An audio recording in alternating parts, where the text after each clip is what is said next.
In just a moment, American Adventure. But first, you'll meet some stimulating people tomorrow when you switch your radio dial to this NBC station and join America's favorite daytime radio service, Weekday. The fine company includes Margaret Truman and Mike Wallace, your hosts, plus famous personalities like tomorrow's guests, Nelson Eddy and Margaret Burke-White, photographer for one of the nation's leading news magazines. There's always something interesting and newsworthy on Weekday. So listen Monday through Friday for Weekday on this NBC radio station. And now, stay tuned for American Adventure on NBC. The University of North Carolina presents American Adventure, a study of man in the New World, his values and his characteristics, who he is, what he believes, what he lives by. American Adventure is written by John Ehle, directed by John Clayton, and is produced and recorded by the University of North Carolina Communications Center, Earl Wynn, director. Unlike most American Adventure programs, tonight's story is fictional. We call it The Demagogue.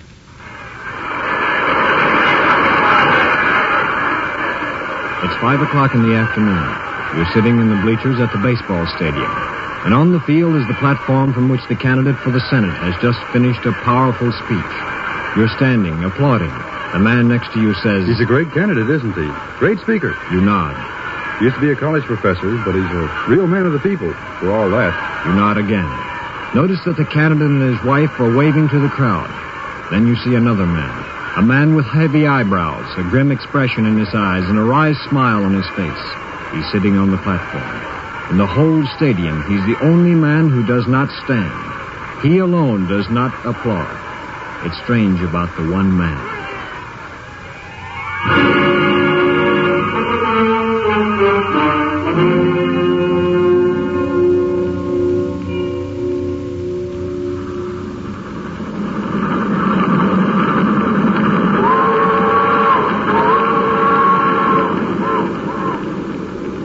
Well, what did you think of my speech, Charlie? Oh, everyone seemed to like it all right, man. Say, I noticed you, Charlie. You didn't stand like the others. I have flat feet, you know that, man. You didn't even applaud. I sprained a wrist once. Now lay off, will you? Sure, forget him, man. Well, I guess that's right. My worry on the last night of the campaign. One more speech. It's all over. Now, here's the way it shapes up for the rest of the evening, man. If the train gets to the Capitol on time, we arrive at 8:05. Have a short press conference in the car outside the compartment here. Then you get in the car, they'll have waiting. The police escort will take you to the city auditorium. Right. The radio and television programs are due to begin at 8:30.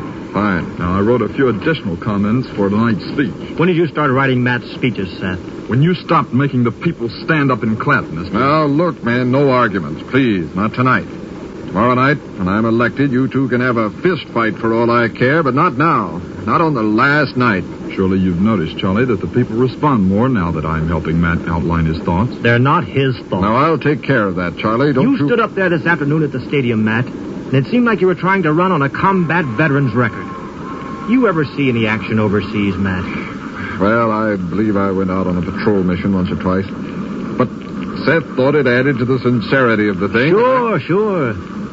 Seemed like you changed your mind on internal security, too. Charlie, let's not worry about... I thought this country was going to fall because of subversives unless you were elected. Well... You don't think there's subversives in the government, Charlie? I expect there are, Seth. I expect there always have been, don't you? You think that's good? I think it's dangerous. I think something smart should be done about it. But I also think, as Matt did when we started this campaign... Now, I'll speak for myself, Charlie. That when you start talking about national security, you'd have your facts straight. And that by confusing people and smearing every honest champion of economic justice as a red or a communist, you becloud the issue and hide the real subversives. Where did you get this boob, Matt? Now, look, forget it, both of you. I don't want to hear any more. We're running well, gentlemen. I'm gaining votes. I'm going to win tomorrow, and I just don't want to hear any more. Now, what you want to do is ask more questions, like, why did Senator Blake become a director in Americans for Peace, a communist-infiltrated organization? All right, put it in. In answer to your question, Blake became a director at Americans for Peace because he believed in peace. As to the communists infiltrate every worthwhile organization they can, including the U.S. government. By your logic, Seth, this would mean that only a collaborator with a communist would run for the Senate. And that's what Matt is running for. I was thinking about you while you were eating, Charlie. I was wondering if maybe you were a pink or even a red. Now, cut that out, will you, Seth? What did you decide? I didn't reach any decision. How would you go about deciding? What is a communist, Seth? You mean who is a communist? I mean, what is one? Well, he's not American. Neither is Churchill. He's a snake. So was Pontius Pilate. Well, I'll tell you this. When I see a communist, I know him. Seth, you wouldn't know a communist if one came to you with a red flag on his chest and his party membership card taped to his forehead. The chances are you'd like him pretty well because he's accustomed to the same tactics you use. Now, look here. Seth, Charlie, shut up. Get out of here, Seth. What? Go on outside. I want to talk to Charlie alone. Sure, Matt. Charlie. This is terribly hard. I'll make it as easy as I can, Matt. If you want me no longer around, why... Oh, nonsense. Of course I want you around. What I'm trying to tell you is that... Well, it's hard to do what I have to do to win. Some people can't understand about winning, but I've always had to win, Charlie. When we debated together back in high school, you remember we lost only 2 debates. I remember. Just had to get away after we lost those 2 debates. Yes, I noticed. You know why? I never understood, Matt. I was afraid I was going to break down and cry. I can't lose, Charlie. I love the fight. I love to win. I want applause. I can't be laughed at, you see? Perhaps as best I can, I do. 10 years ago, I started getting ready to run for the Senate, taking reporters to dinner, picking up the checks, phoning political leaders when I went through a town, making contributions at the right time to the right people, making news and getting it printed. Okay, Matt, okay. Then the campaign started, and I got you to help me with the speeches. They were good. I was doing well. All the editors were pleased. I was saying significant things, but I wasn't winning. You see, Charlie, I was way behind. Senator Blake has made a great record, Matt. Well, perhaps he did have one. But you're looking at the man right now who's beaten him. Hands down, no questions asked, beating him. No matter what I've done, I'm winning. I have to win. Don't you see, Charlie? I have a right to fight hard to win, don't I? When I get to Washington, I'm going to change. I'm going to be the kind of senator you thought I'd be. But I have to win first. Don't I, Charlie? Matt, either tonight you repudiate much of what you've said in the last several days, or you'll not be able to change. Repudiate? Why? Because it'll come back in a dozen ways. There'll be more success because there'll be more times you have to win the bad way. Maybe you can still win, Matt. Maybe you can win honestly. Maybe I could, Charlie. But I can't take the chance.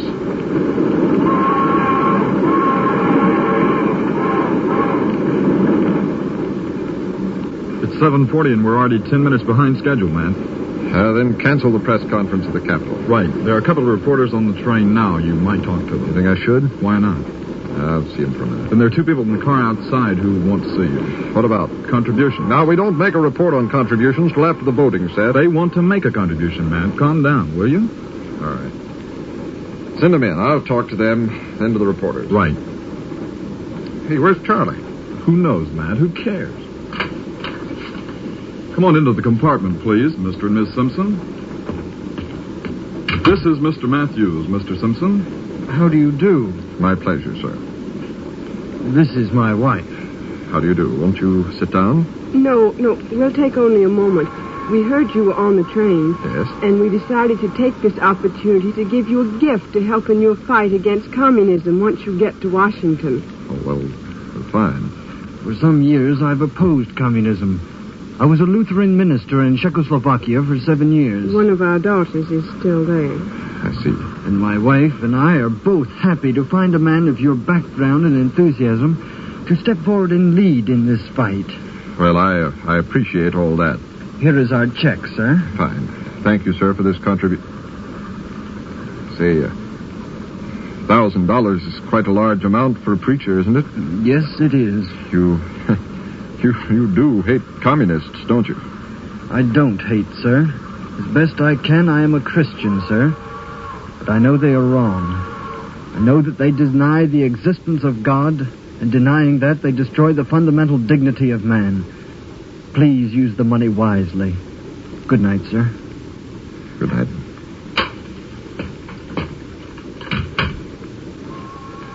Hey, Seth. Yeah? What's the matter? Keep people like that out of here. They make me nervous.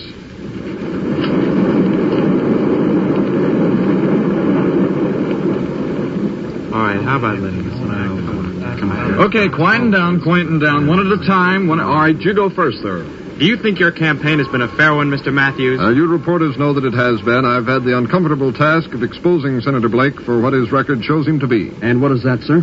Well, inconsistent, shall we say. Have you always dealt honestly with that record? I don't care to answer questions like that. I don't think he's suing me, is he? The secretary is. Huh? How's that? You said the secretary was a communist. Oh, no. I never said anything of the kind. We reported only 2 days ago. No, I believe I said I don't think Senator Blake's secretary is, at the moment, a card-carrying member of the Communist Party. Yes.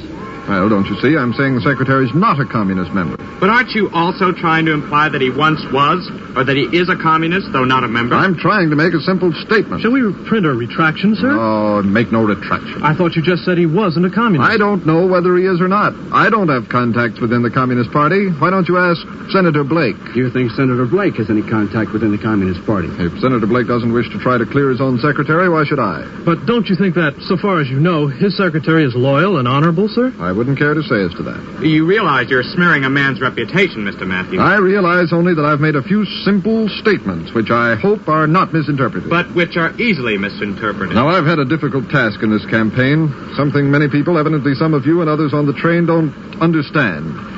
I've had to reveal Senator Blake to be something other than the angel everybody thought he was. Now, for that, I expect to be smeared by some. There are always those in politics who play with mud balls when they run out of arguments, when they have no defenses.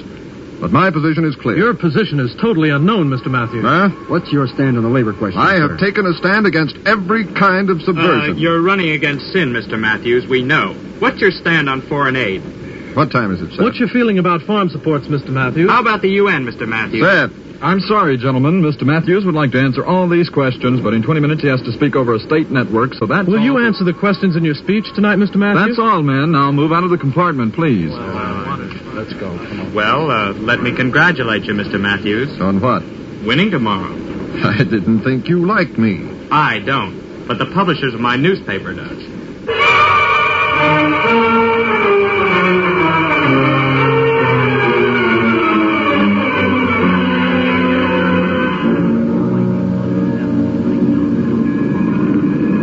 Pulling into the station, Matt, and there's the band out there. Ah, wonderful. You ready? We gotta hurry. Sure. Hey, where's Susan? They should get a picture of Susan if we get off the train. She's sick. What do you mean sick, Charlie? She's not going this time, that's all. Well, where is she? In her compartment. You men go ahead and join the motorcade. But, Matt, you don't have much time. Matt! Susan? Hey, Susan. What do you want, Matt? The motorcade's waiting, dear. I'm not going. Then let me get you some aspirin. I don't need any aspirin. Charlie said you had a headache. I do. A sharp one in my mind, Matt. Aspirin doesn't soothe the mind. What do you mean, honey? Oh, Matt, please go on. Please let me alone. Honey, Susan, you and I have come a very long way together. You know that, don't you? All the way fighting, and you beside me. Please go on, Matt. Tomorrow night I'll be a United States Senator-elect, and you have to be beside me.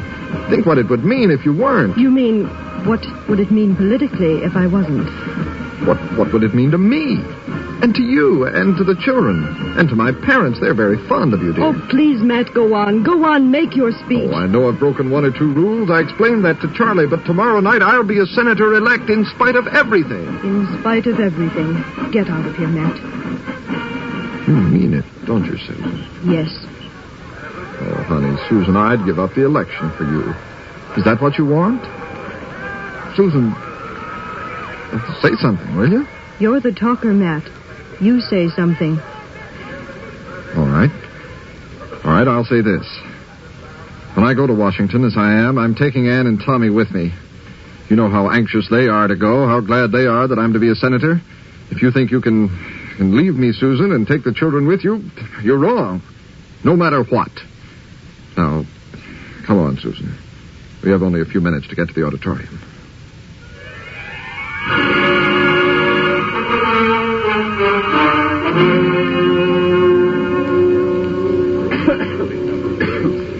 That's a nice-looking stage out there, Seth. 48 flags, Matt. What do you think of that? Are there many people? I looked out a minute ago. It's packed. That's good. Nervous? Yeah. Why, Matt? I don't know. You got a light, Charlie? Sure. Where's Susan? She's over there sitting down in the dressing room. I brought her some coffee. Charlie, I don't know what I'd do without you. You'd get along. I just told her, Matt, and I'm telling you. Telling me what? I'm nervous now, Charlie, so don't pull anything. I'm sorry about that, but I'm telling you this. If you go out there and add to the already muddy series of speeches you've made of late, I'm pulling out. Charlie, wait till tomorrow for all that. I can't wait until tomorrow. Tomorrow's the election. I've got a speech all prepared. What do you want me to do? That speech you have there is probably all demagoguery. It works. It shouldn't. Tell the people. They clap, they applaud, I don't. 2 minutes till broadcast time. Stand by. Stand by, Matt. Look, Matt, I have another speech right here. Matt, I wrote it on the train a while ago. Thanks, Charlie. Thanks. I know you mean well, but Matt, listen, please. The people trust you. They don't understand that a professor could... Oh, beat it, Pinko, beat it. Let's go on out to the stage. No, Matt. I got it planned differently this time. Yeah, how? You go out after we're on the air. First there's an announcement, then you come in from the wings here, and the people give an ovation, right? That sounds all right. What do you think about that, Charlie? Do you wear a string around your neck or not? 1 minute till broadcast time. Hey, what about the TV cameras? What do they take pictures of if I'm not out there? I got one camera shooting the audience while the announcement is on. Then camera 2 shoots the empty podium up there. Then camera 1 picks up the wings here just as you come out and pans left with you as you walk onto the stage. All right. Then the other camera will pick up the crowd going crazy, see, and I got a group picked out for the cameraman up there. All right. Sounds effective to me, Seth. 30 seconds till broadcast time. Hey, where's Susan? She's right there. Hey, Susan. Susan, get ready to go out. All right, Matt. I'll see you later, Charlie. I hope so, Matt. Oh, yeah, here's a pencil, Matt. You'll need it as a prop in the speech, remember? Oh, yeah. Yeah, I remember. Thanks. Stand by. Matt, I hope you realize out there you're under the American flag. Be quiet, The Charlie. flag of Washington, Madison, Monroe, Jefferson. Stand by. The flag of Lincoln. Good evening, ladies and gentlemen, from the main auditorium of the state capitol, where several thousand people have gathered to hear the final campaign speech of the next senator from this greatest of states. Okay, Matt, ready? Arnold V. Matthews. Wait for the applause to build. Now. Right. Come on, Susan. Listen to that. What did you think now, Charlie? He went on with a bang, didn't he? A bang and now a whimper. Huh? Ladies and gentlemen, thank you. When I realize that this is only one tiny fraction of the vast group which tomorrow will go to the polls and vote for a new and different government to represent this state in Washington, I feel like cheering. Now, before I go into those vast issues which perplex this nation, I want to continue a policy we have maintained throughout this campaign. I would like to introduce to you my constant companion for these past months, one of my staunchest supporters. Susan, where are you? I'm here, Matt. Ladies and gentlemen, my wife.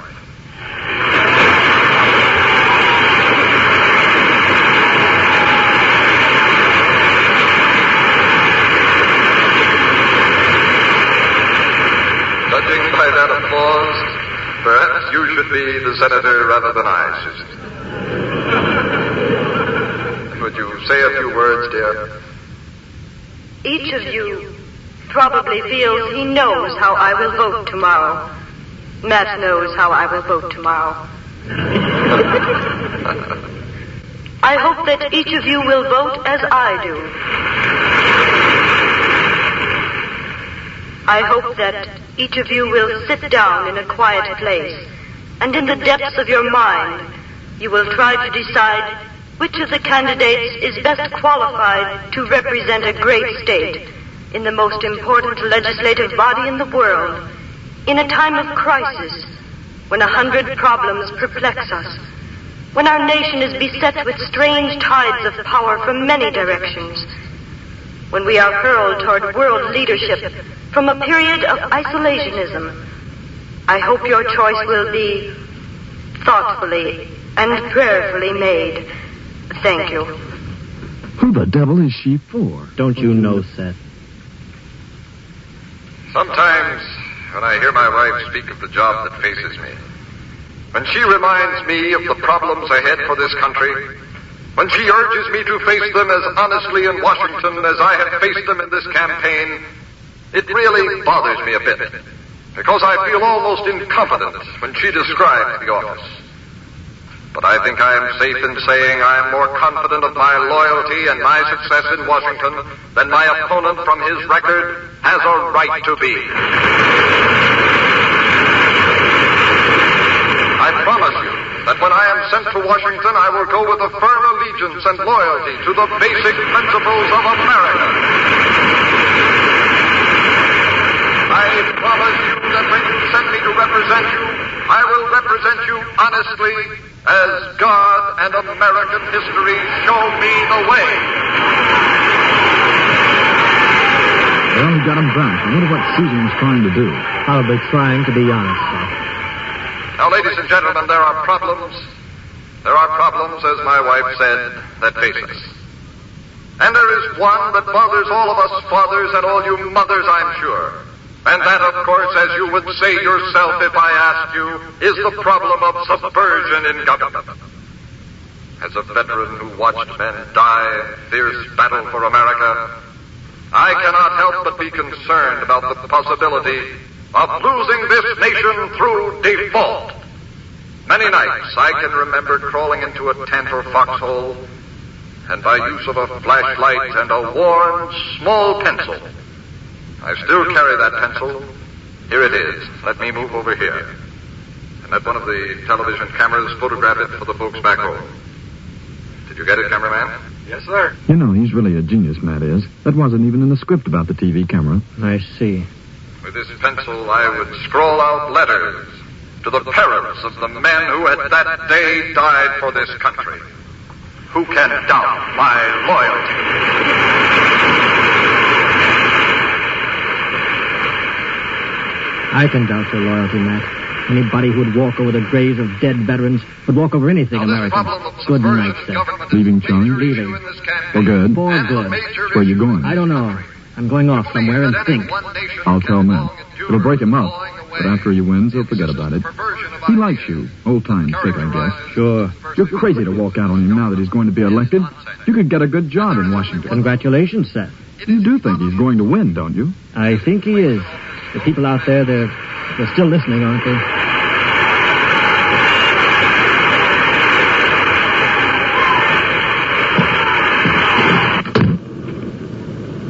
Taxi! Yes, sir. Did he give him the devil in there, sir? That is the devil in there, mister.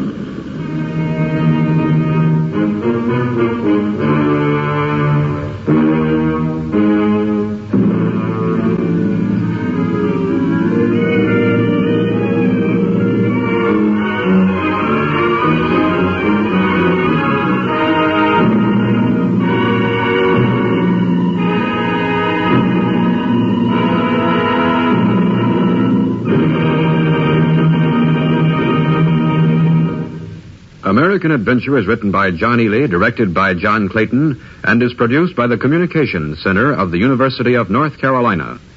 The series is made possible by grants and aid from the Fund for Adult Education, received through the National Association of Educational Broadcasters. The story just presented was fictional. No similarity to actual individuals was intended. We were dealing with the problem itself. All cast members in American Adventure are students, townspeople, or faculty members of the University of North Carolina. And American Adventure is produced in the studios of the Department of Radio, Television, and Motion Pictures on the campus at Chapel Hill. NBC invites you to listen to American Adventure next